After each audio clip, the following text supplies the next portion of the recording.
Hello everyone, welcome to Sriram's IAS where we cover daily current affairs for you. This is your mentor Arzu Kakkar and in this session we'll have a look over the important articles of 10th of April 2023. In addition, previous year questions will also be there. तो कल जो मैंने आपको homework दिया था as previous year questions, उनका पहले answer देख लेते हैं और कैसे उन क्वेश्चंस को हम अप्रोच कर सकते थे उसको समझ लेते हैं और फिर शुरू करेंगे आज के इम्पॉर्टेंट आर्टिकल्स के साथ भी। 2018 में यूपीएससी ने क्वेश्चन पूछा था जो मैंने कल आपको होमवर्क दिया, that was with respect to solar power production in India. दो स्टेटमेंट्स दी। समझने की बात यह है कि उन्होंने स्टेटमेंट्स को किस तरीके से फ्रेम किया है, पूछा क्या गया है, करेक्ट, मतलब ये सब चीज़ें नज़र डाल लेनी चाहिए। पहली स्टेटमेंट कहती है कि India is the third largest in the world in the manufacture of silicon wafers that are used in photovoltaic units. ठीक है, फिर उसके बाद दूसरी स्टेटमेंट कहती है the solar power tariffs are determined by solar energy corporation of India. मतलब एक तो इंडिया की रैंक पूछी और दूसरा मतलब अथॉरिटी का नाम दे दिया, या ये जो सोलर पावर टेरिफ्स हैं they are determined by, right. तो ये सब चीज़ें बेसिक फैक्ट्स हैं, ये सिंपल फैक्ट्स आई वुड से। दोनों ही स्टेटमेंट्स लेकिन यहाँ पर गलत हैं। आंसर होगा आपका डी। क्यों? क्योंकि इंडिया में अगर मैं बात करूँ तो every solar panel which is made in India it is actually assembled here. Manufacturing is done in other countries. So यहाँ पर इसीलिए स्टेटमेंट 1 जो है वो गलत है। रही बात दूसरी स्टेटमेंट की, सो जो सोलर पावर टेरिफ्स हैं they are determined through the regulations of like central electricity regulation commission, state electricity regulation commission, right. तो ऑप्शन 2 भी गलत हो गया, तो दोनों स्टेटमेंट्स हो गई आपकी गलत। अगला तो बहुत ही सिंपल सा सवाल था, एक इनिशिएटिव है, मतलब यहाँ से समझना क्या है कि जब भी कोई इनिशिएटिव न्यूज़ में होगा we have to make it sure कि आपको पता हो वो लॉन्च किसने किया है।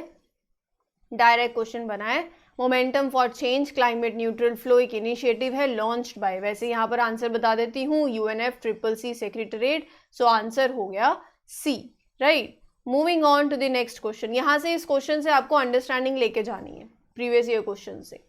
2019 में यूपीएससी ने क्वेश्चन पूछा था, 3 स्टेटमेंट्स रखी और आपसे पूछा है correct. According to Indian patents act a biological process to create a seed can be patented in India, पहली स्टेटमेंट है। अगर किसी को पता हो कि स्टेटमेंट फर्स्ट जो है वो गलत है तो आप एलिमिनेट कर सकते हो, लाइक फर्स्ट को भी और डी को भी, ए और डी सिंपली आप एलिमिनेट कर सकते हो अगर पता हो कि स्टेटमेंट 1 जो है वो गलत है, क्योंकि एक जजमेंट रही थी और उस जजमेंट के हिसाब से जो जेनेटिकली मॉडिफाइड प्लांट्स हैं, जेनेटिकली मॉडिफाइड सीड्स हैं and gene sequence that provide genetic traits to the plants they are not patentable subject matter in India, right. तो फर्स्ट स्टेटमेंट हो गई गलत। In India there is no intellectual property appellate board, तो ये statement भी गलत है, second option भी गलत है। अगर मैं बात करूँ इंटेलेक्चुअल प्रॉपर्टी एपेलेट बोर्ड की, it is a quasi judicial body that was constituted इन 1958 सितंबर, तो सेकेंड स्टेटमेंट भी हो गई गलत।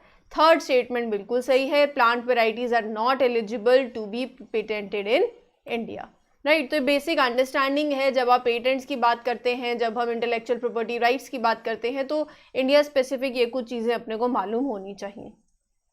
2012 में यूपीएससी ने एक क्वेश्चन पूछा था और ये क्वेश्चन आपके सामने है, जिन्होंने आंसर दिया वेरी गुड। क्वेश्चन क्या है, other than resistance to pests what are the prospects for which genetically engineer plants have been created. Purpose उसका, मतलब जब आप पढ़ो ना उसका purpose, applications, objective, simple facts, ये सब आपको मालूम होने चाहिए। और एक हमेशा किसी भी चीज़ का वाई का आंसर जो होता है वो कभी कभार आपका यहाँ से भी आंसर निकाल देता है प्रीलिम से। रही बात इसकी, तो अगर बात करें जेनेटिकली इंजीनियर प्लांट्स की, they have been created to enable them to withstand drought, बिल्कुल सही है। To increase the nutritive value of the produce, okay. To enable them to grow and do photosynthesis in spaceships and space stations, तो ऐसा अभी नहीं है। Option third eliminate करें अगर हम, तो हमारे पास बच जाती हैं ऑप्शन ए और ऑप्शन सी। फोर्थ स्टेटमेंट है to increase their shelf life, very simple very obvious, बिल्कुल सही है, तो answer is See, genetically modified crops, plants, they are used in agriculture. The DNA of them has been modified and they have many potential advantages, raising agriculture productivity, reducing the need for pesticides and withstanding the adverse weather conditions also, right? तो इसीलिए यहाँ पर option क्या हो गया, answer C. ये तो थे आपके कल के सवाल। हाँ, मुझे पता है आप लोग सोचोगे कि एक सवाल तो रह ही गया, उसको भी इस सेशन के अंदर लूँगी, लेकिन अभी हमें उसी से एसोसिएटेड एक टॉपिक वैसे भी कवर करना ही है, तो उसको उसके साथ लिंक करेंगे, ठीक है। चलिए, क्या कवर करना है आज? मेजर ऑफ द टॉपिक्स आपको जीएस पेपर 3 से देखने को मिलेंगे, लेकिन बहुत ही ज़्यादा इंपॉर्टेंट प्रीलिम्स पॉइंटर्स हैं और साथ ही साथ मेंस एसोसिएटेड फॉर्डर आपको मिल जाएगा। 5th international conference on disaster resilient infrastructure, तो इस कॉन्फ्रेंस की बात करेंगे, इसके पर्पस की बात करेंगे और बाकी बहुत से सवाल जो इससे एसोसिएटेड हैं, will have a look over it. तो इसका फोकस क्या रहा, इसका पर्पस, डिस्कशन, सॉल्यूशंस, सब कुछ। तो जीएस पेपर 3 से लिंक करते हो और मेन से बहुत रेलिवेंट है, प्रीलिम से सवाल बन सकता है। रही बात रेयर अर्थ मेटल्स की, तो अगर आप शॉर्ट वीडियोस रेगुलरली देख रहे हो चैनल पे, तो मैंने ऑलरेडी एक ऐसा टॉपिक इस रेयर अर्थ मेटल्स का रिसेंटली दे वर डिस्कवर्ड कहाँ पर, वो बताया आंध्र प्रदेश में। लेकिन आज हम स्पेसिफिकली लाइक प्रीलिम्स एसोसिएटेड और जीएस पेपर 1 से लिंक करते हुए रेयर अर्थ मेटल्स के बारे में पढ़ेंगे, right, properly.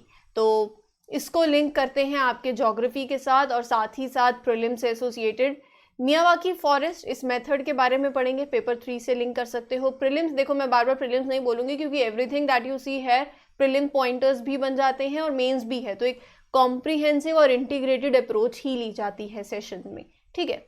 Biodiversity in the gulf of Mannar are under threat from an alien invasive plant.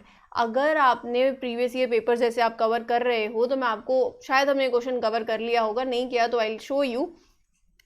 Invasive species से यूपीएससी क्वेश्चन पूछ चुकी है, right. So name of the species आपको पता होना चाहिए।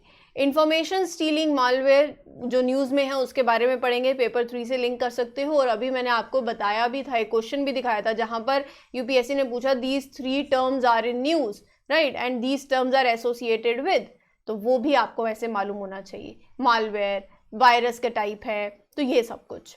Himachal Pradesh to conduct a thorough study of cannabis cultivation, तो इस कल्टीवेशन के बारे में जानेंगे। इंडिया में इसके कुछ प्रोविजंस अगर हैं, बैंड है, लीगल है या नहीं है, बेसिकली ये सारी चीज़ें इसके बारे में कवर करेंगे।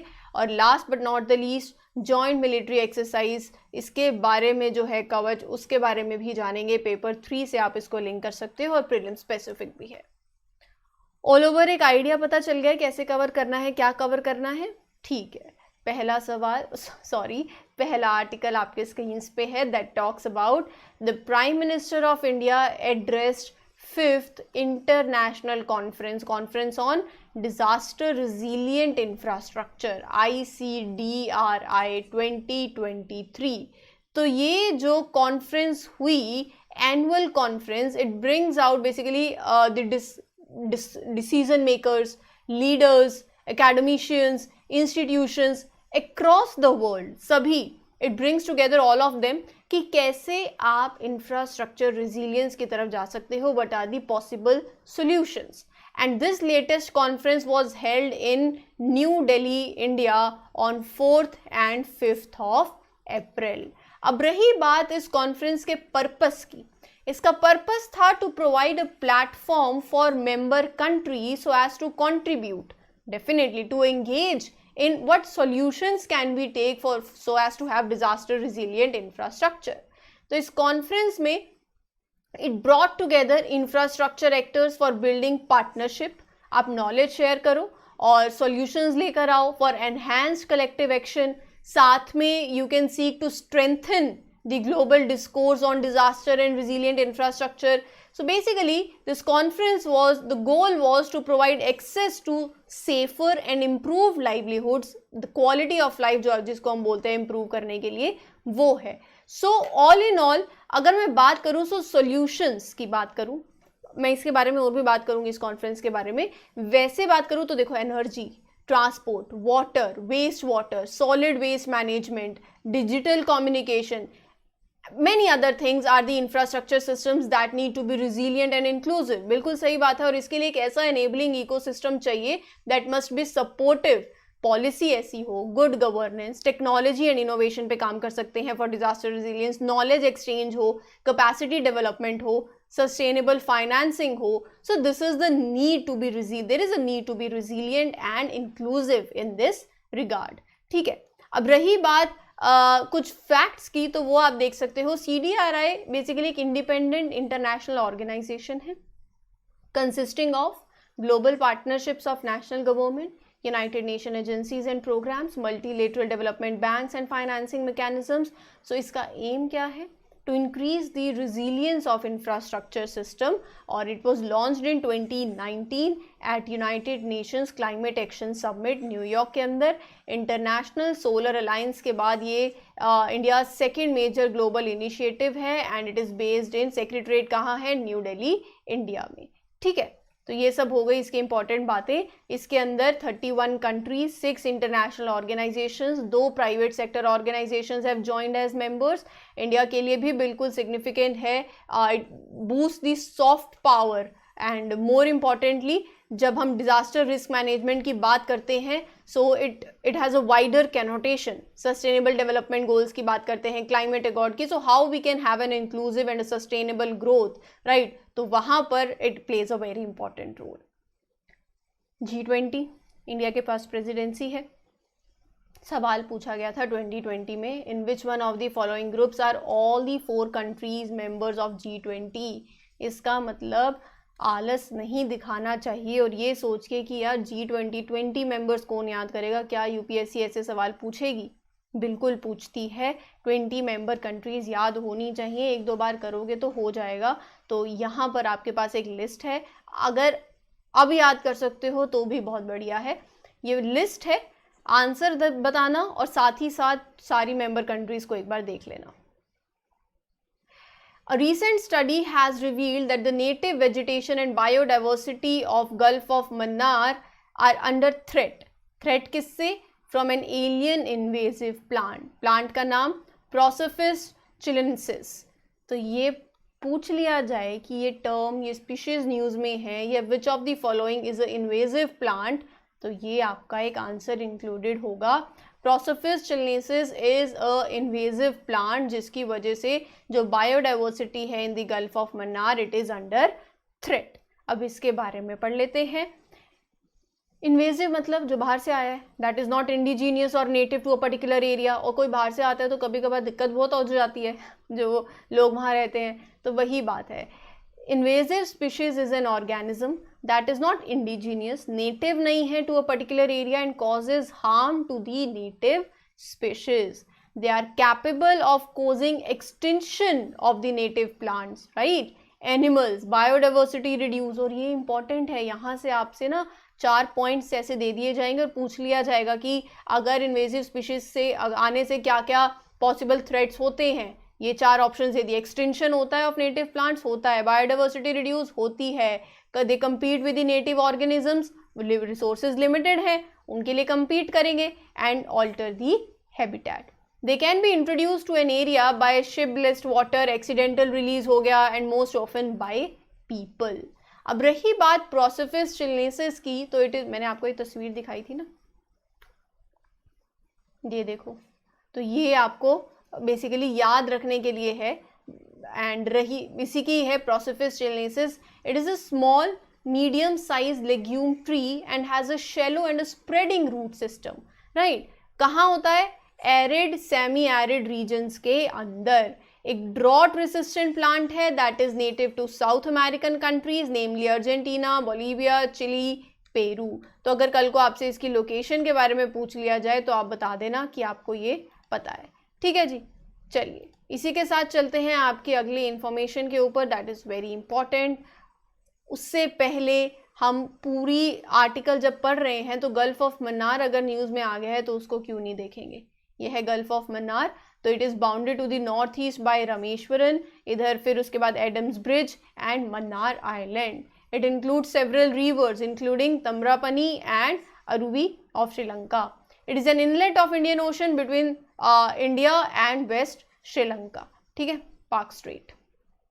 चलिए 2017 में यूपीएससी ने क्वेश्चन पूछा था, that is with respect to national intellectual property rights policy. अभी हमने थोड़ा सा देखा भी है इसी के रिगार्डिंग पेटेंट्स। 2 स्टेटमेंट्स हैं, आपको करेक्ट स्टेटमेंट बतानी है, आप सोचना इसका आंसर और फिर इसके आंसर को हम डिस्कस करेंगे आपके अगले सेशन के अंदर। चलते हैं अगले आर्टिकल के ऊपर, that is related to malware and information stealing malware that is usually delivered through email known as Raccoon Stealer. नाम याद में रखना, वॉज यूज्ड किस लिए, to target 8 central government entities, जिसमें it include central paramilitary forces, income tax department and intelligence agency recently informed the affected agencies. तो cyber space, cyber threat, हमने इसके बारे में ऑलरेडी कवर किया हुआ है। यहाँ पर हम पढ़ेंगे रैकून स्टीलर के बारे में। ये टर्म अगर न्यूज़ में आ जाए तो आपको पता होना चाहिए। It is a kind of malware. क्या होता है, सबसे पहला सवाल तो यही है ना। Malware is a very umbrella term that is used to refer to variety of like hostile softwares like ransomware हो गया, virus हो गया, spyware, trojan horses, so worms. So basically malware is a form of malicious software. It is an umbrella term that is used for all these. This is a program, a file that is harmful to the computer user. एक ऐसा software that is deployed with malicious intent. इसको deploy कर सकते हैं even remotely and it can take the form of the executable code, script, active content and they perform variety of functions. इसके अंदर stealing, encrypting, deleting the sensitive data, altering, hijacking.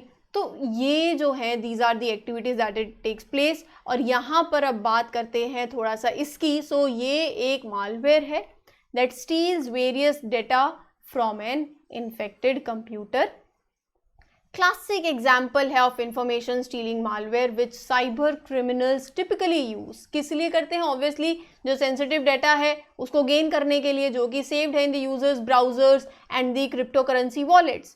In case of browsers, targeted data क्या होता है, like cookies, saved login details, saved credit and credit card details। इसका मतलब है आपको भी ध्यान रखना चाहिए, saved login details जो cookies होती है हम ऐसे ही एकदम से accept कर लेते हैं, तो ये सब कुछ सोच समझ के करना चाहिए। You should be aware about the cyber threats.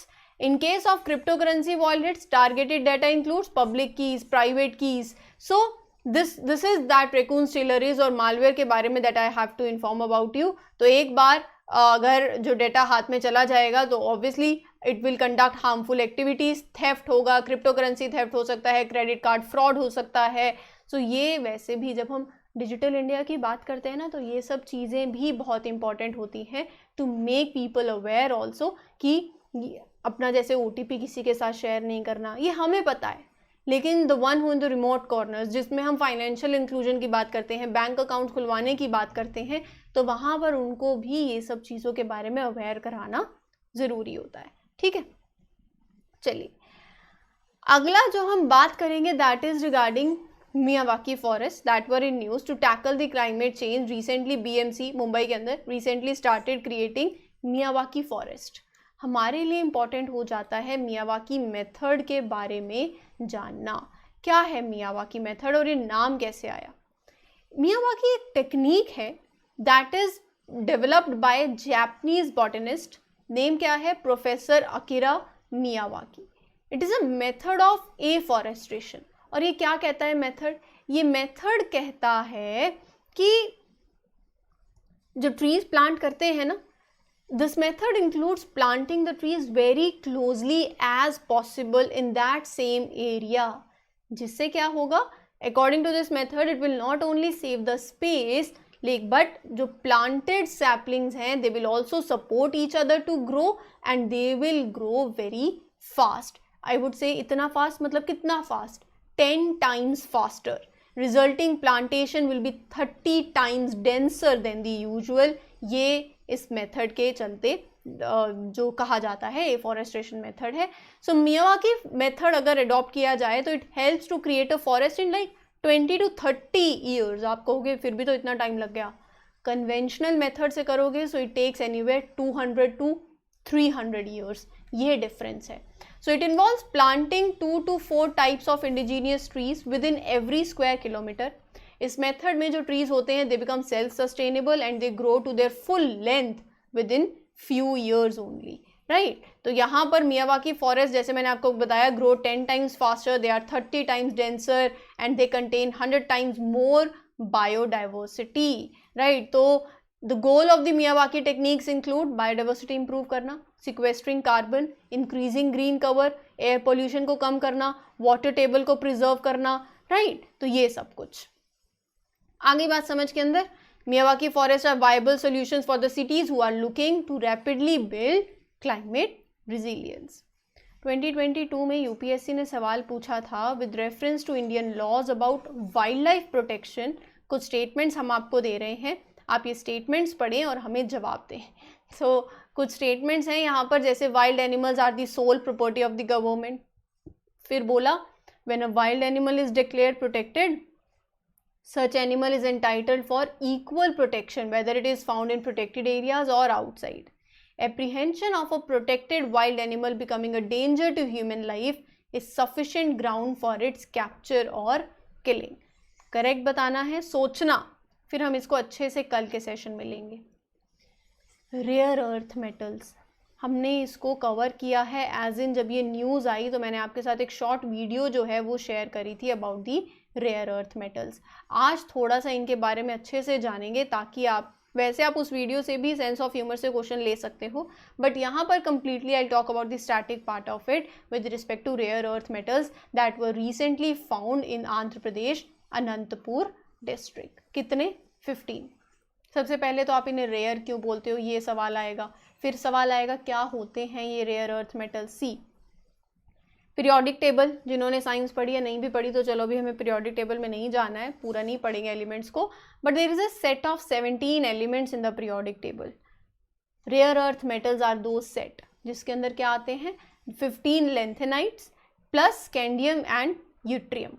तो ये जो 17 एलिमेंट्स हैं पीरियोडिक टेबल में, they are rare earth elements. ठीक है, they are all metals and इनको they are refer to as rare earth metals. क्यों बोलते हैं rare earth metals?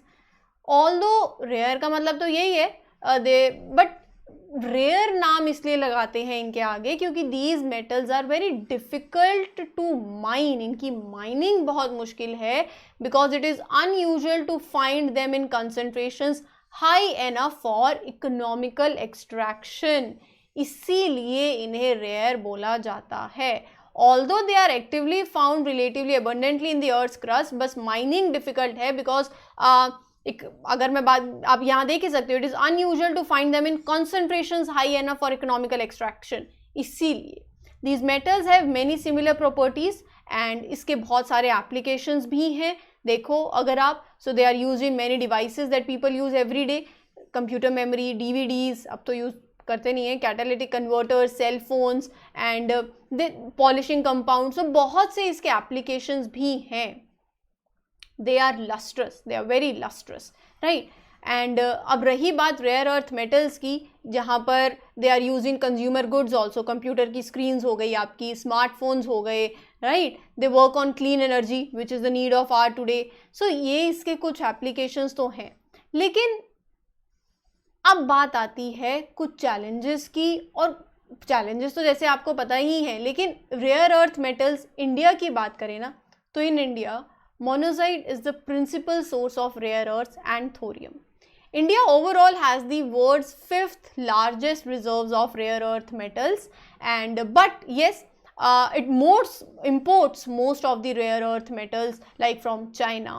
Rare earth metals contribute a total value of $200 billion. ठीक है, तो ये है कुछ इसकी इम्पॉर्टेंट बातें. अब रही बात, अब जैसे कौन कौन सी कंट्रीज़ हैं तो वो भी आपको पता होनी चाहिए. मेजरली चाइना, तो ये आपको थोड़ा सा आइडिया जो है वो होना चाहिए. चाइना बिल्कुल है. तो एक सवाल बन गया आपके लिए यहाँ पर, 2012 में देखो यूपीएससी ने पूछा था, China which is the largest producer of these elements has impose some restrictions on their export. हमने कहा आप बिल्कुल सही कह रहे हो, फिर उन्होंने कहा other than China, Australia, Canada and Chile these elements are not found in any country. अभी ऐसा बिल्कुल भी नहीं है, आप इसका एग्जाम्पल इंडिया ही देख लो। तो सेकेंड ऑप्शन को आप एलिमिनेट कर दो तो आपके पास बच गया थर्ड एलिमेंट। देखो statement, rare earth metals are essential for the manufacturing of various kinds of electronic items. बिल्कुल अभी हमने बात करी कंप्यूटर्स जैसे, and there is a growing demand for these elements. बिल्कुल सही है। तो आपकी दोनों स्टेटमेंट्स ठीक हैं, first and third. Answer will be C. इसका मतलब समझे हो आप, जो आप कर रहे हो आपको एक डायरेक्शन मिल रही है। अगर आप ये बहुत सिंसियरली डेली सेशंस देख रहे हो, साथ में प्रीवियस ईयर क्वेश्चंस की प्रैक्टिस कर रहे हो, बहुत बढ़िया से चलेंगे आपके करंट अफेयर्स, प्रीलिम्स और मेंस दोनों को ध्यान में रखते हुए। और ये तो 2012 का क्वेश्चन है। शॉर्ट वीडियोस अगर आप देख रहे हो, मतलब 2-3 मिनट के अंदर आपको टॉपिक की पूरी जानकारी भी मिल जाती है और आप with sense of humour question भी सॉल्व कर सकते हो। सो इसीलिए मेक श्योर कि आप ये चीज़ें जो है स्किप मत करो। वीडियोस अच्छी लगती हैं तो लाइक ज़रूर करो, कमेंट सेक्शन में ज़रूर बता सकते हो, और चैनल को सब्सक्राइब करना मत भूला करो। अब ये मत सोचना कि सेशन ख़त्म हो गया, क्योंकि यूजुअली ऐसा लगता है कि लाइक शेयर सब्सक्राइब करो, चैनल वीडियो ख़त्म, लेक्चर ख़त्म। ऐसा नहीं है, आगे भी एक इम्पॉर्टेंट आर्टिकल्स हैं वो भी देख लेते हैं। कैनबिस कल्टीवेशन की बात कर रहे हैं यहाँ पर। एक 5 member committee of MLAs have been formed. किससे? By the state government of Himachal Pradesh. किस लिए? To conduct a study of cannabis cultivation and submit a report within a month. हमारे लिए इम्पॉर्टेंट हो जाता है कैनबिस कल्टीवेशन के बारे में जानना। Cannabis basically it refers to a group of plants. मैं इसके बारे में आपको अच्छे से बताती हूँ। देखो, जैसे आपने सुना होगा मैरिजुआना, राइट, तो और हेम्प, ये पार्ट है of the cannabis super family. It is illegal for commercial cultivation though it grows as weed in several parts of the country. कुछ स्टेट्स हैं that have allowed the restricted cultivation of plant for the medicinal purpose, जिसमें से एक उत्तराखंड भी है और कुछ other states भी हैं। तो कैनबिस मतलब आप जैसे हम मैरिजुआना बोलते हैं ना, so the Mexican term marijuana is frequently use in referring to the cannabis leaves only. Cannabis is made up of more than 120 components, right, which are known as cannabinoids, but experts have a pretty good understanding of 2 of them, CBD, cannabidiol, and tetrahydrocannabinol, THC, right। आपके लिए थोड़ा सा important हो जाता है India specific information. India बहुत statement बन सकती है यहाँ से प्रीलिम्स में। In India farming of cannabis has been legalised in Uttarakhand, और एक controlled cultivation of cannabis is also being done in some districts जैसे गुजरात, MP और UP। लीगल प्रोविजंस बिल्कुल आपने खुद ही देखा है, पूछे जाता है सवाल। Central law that deals with cannabis in India is narcotics, drug and psychotropic substances act of 1985, which prohibits the sale and production of cannabis raisins and flowers, but the use of leaves and seeds of cannabis plant is permitted. ये बहुत important है, ये पूछा जाए अगर, ये but के बाद वाली line, the use of leaves and seeds of the plant is permitted, याद में रखना। स्टेट्स के पास पावर है टू रेगुलेट, बिल्कुल है, and form the state rules for it. तो ये कुछ लीगल प्रोविजंस हैं जो आपको पता होने चाहिए, ठीक है जी। इसी के बाद आपका एक सवाल है, ये कंसीडर द फॉलोइंग पेयर्स। 3 सवाल हैं आपको, 3 स्टेटमेंट्स हैं, statements in the sense 3 pairs हैं, आपको बताना है कौन सा पेयर करेक्टली मैच्ड है, और उसी के साथ 4 ऑप्शंस। फिर उसके बाद Andaman and Nicobar command recently conducted a joint military exercise, name है exercise Kavach, involving the army, navy, air force and coast guard. It is conducted under the aegis of Andaman and Nicobar command, the only joint forces command in the country. Tri-service exercise, जिसमें it involve the assets of Indian Army, Indian Navy, Indian Coast Guard, Indian Air Force, right। किस लिए है? To enhance the synergy among the 3 services, and it involves like क्या क्या आता है इसके अंदर? Air defence, coordinated air strikes, maritime strikes, submarine and landing operations, ये सब कुछ joint war fighting capabilities जो है among the 3 services उसको enhance करना, ठीक है जी। तो ये आई थिंक अब आपको क्लियर हो गई हैं सारी आज की इंपॉर्टेंट बातें। अब लाइक करे बिना नहीं जाना, चैनल को सब्सक्राइब ज़रूर कर देना, और सेशंस को शेयर भी किया करो अपने फ्रेंड्स के साथ। जो भी आंसर्स हैं कमेंट सेक्शन में ज़रूर डालना। This is your mentor Arzoo Kakkar signing off. Will meet you in the next lecture. Till then take care everyone, good luck, good wishes.